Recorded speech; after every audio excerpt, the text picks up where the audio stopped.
Hey everyone, welcome to this explainer. Today, we're unraveling the ultimate paradox in artificial intelligence to figure out what the best language for AI actually is and which one truly reigns supreme under the hood. You know, if you spent literally any time around machine learning, you've probably heard the fierce, ongoing debates about performance, productivity, and what's actually powering the models that are changing our world. Well, today, we're settling that debate using hard, empirical data. So let's just address the elephant in the room and dive right into this massive contradiction that developers joke about constantly. Python absolutely dominates modern AI development. It's the go-to language for data scientists, it's what you write when you fire up PyTorch or TensorFlow, and honestly, everyone loves it for its clean syntax. But here's the catch. From a purely computational standpoint, Python is notorious for being pretty sluggish. So how on earth can the most demanding, mathematically intense field in computer science rely on a language that supposedly lacks horsepower?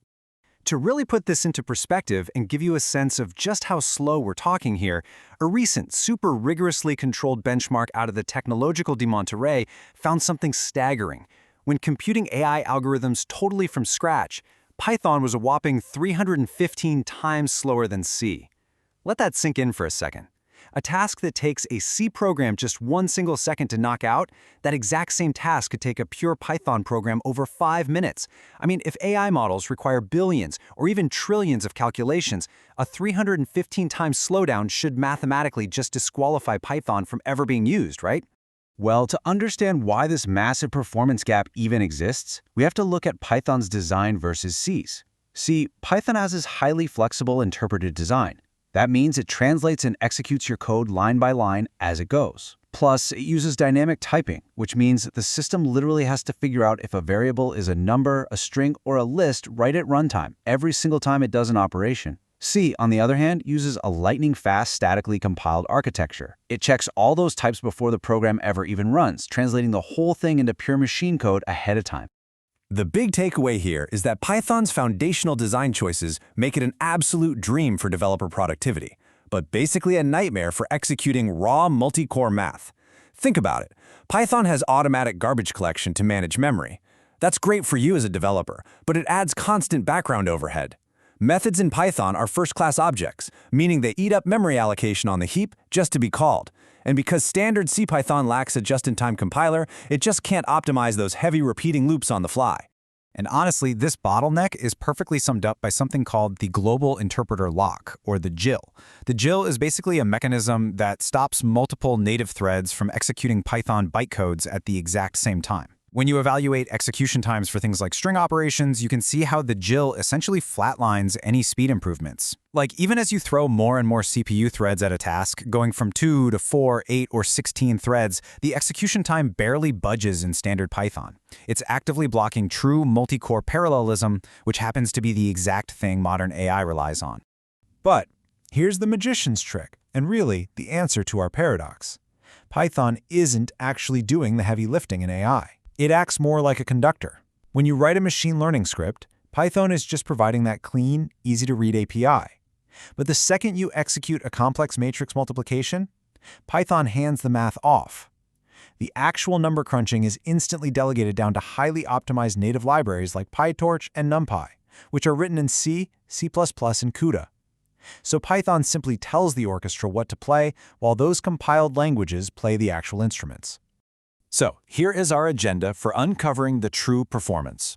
First, we're going to look at the from-scratch experiment, then we'll check out a speed showdown, uncover a pretty wild memory twist, and finally deliver our verdict.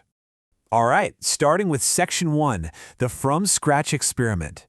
We really need to know what happens when you strip away those optimized C wrappers and force a language to build AI infrastructure completely from scratch. Well, a fascinating archive study did exactly that. They tested 6 major languages without using any external numerical libraries. To keep things absolutely fair, the researchers handpicked 5 diverse algorithms representing distinct AI paradigms, everything from k-means clustering to neural networks. And crucially, they made sure every single language consumed the exact same pseudo-random inputs and spit out bit-for-bit identical outputs. So any difference in time or memory was entirely up to the programming language itself. Okay, moving right along to Section 2, the speed showdown. So, looking at the data to see how our 6 contenders stacked up on the stopwatch, a really clear 3-tier performance hierarchy emerges. Down at the very bottom of this logarithmic scale, C and C++ are essentially tied for first place as the fastest languages, with Rust trailing them by just a tiny margin. Then, in the middle tier, you've got Go and Julia, running roughly 3 to 5 times slower than C. And finally, marooned 2 to 3 orders of magnitude above everything else is Python, taking exponentially longer to run the exact same AI tasks. You know, what's also really interesting here is that performance isn't always a straight line. Take Go, for example. Go's performance is incredibly volatile. It depends totally on the specific workload. For tasks like Kemes clustering that rely on heavy, dense, floating-point math, Go lagged behind C by a factor of 8.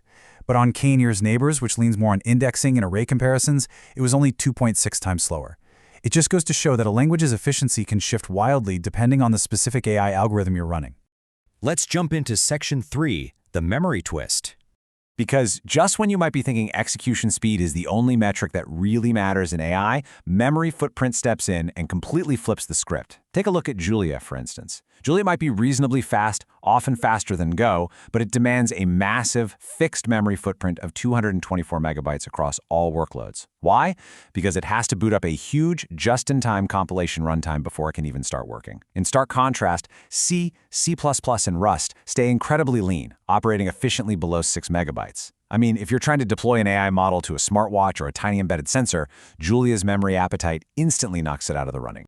And this massive gap in memory efficiency perfectly illustrates why Rust is just surging in popularity right now for back-end AI tools, like Hugging Face tokenizers, for example. The benchmarks show Rust is a mere 9% slower than C on average, and it boasts that same ultra-low memory footprint. But here is the kicker.